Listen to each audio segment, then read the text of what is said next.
Thank you.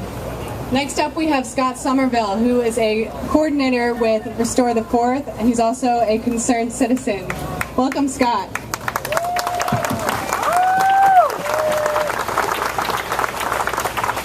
How are you guys doing today? First of all, I'd like to thank all of you for coming out here. I'd also like to thank our prestigious guests for coming today. We had a lot of good guest speakers. I'd like to bring a different message to this, though. We stand here today not as Democrats or Republicans or libertarians or progressives. We stand here today as Americans, and I think that that's a message that we need to remember. My apologies. We stand here today, I see so many groups working together, groups that I never thought I would see. It is important to set aside our respective differences in this cause, for government surveillance, intimidation, and subversion is never good for a free republic. Remember the common bonds that bring us here: freedom of expression, freedom of assembly, and of the press. This rally is not only to restore our Fourth Amendment rights, but to start a movement to restore this country, to restore it to a framework that allowed it to achieve greatness. Something that cannot be forgotten here today is you, all of you people here. This movement is you. If you weren't here, it would be in vain. All of this would be for nothing.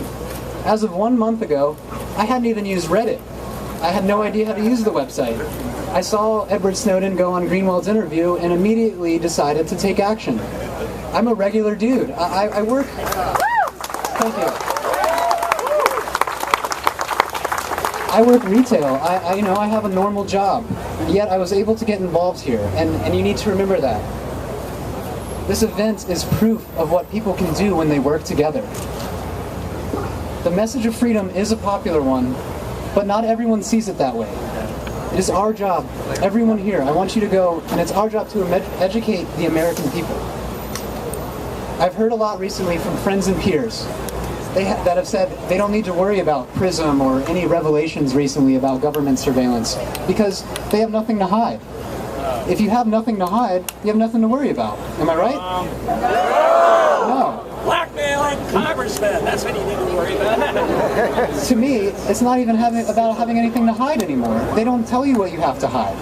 With secret courts, secret rulings, how can you tell me with 100% certainty that you have nothing to hide? The Computer Fraud and Abuse Act of 1984 has been amended 7 times since it was passed over 30 years ago. While computers, yes, have changed, and the onset of the internet, these amendments do seem reasonable. But what is less advertised about this bill is with the current wording, it would make it a felony to lie about your height on a dating website. According to at least one former federal prosecutor, the current wording of this legislation allows them to, quote, incarcerate any internet user they want.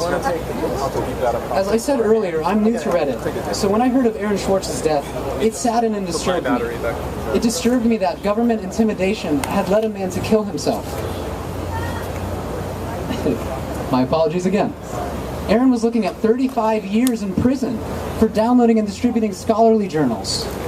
And the Justice Department's legal precedent for this cruel and unusual punishment was the Computer Fraud and Abuse Act. A law that, if went before Congress today, as written, I don't think it would pass the initial committee hearing. If each one of you carries this message to one other person, think about what you can accomplish. So on your way home, I want you to think about what this movement means to you. I want you to think about what you want to get out of it.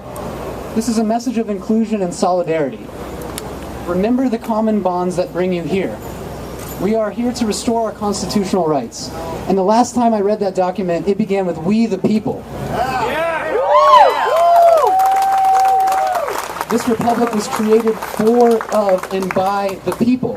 And I think it's time we remembered that. Thank you.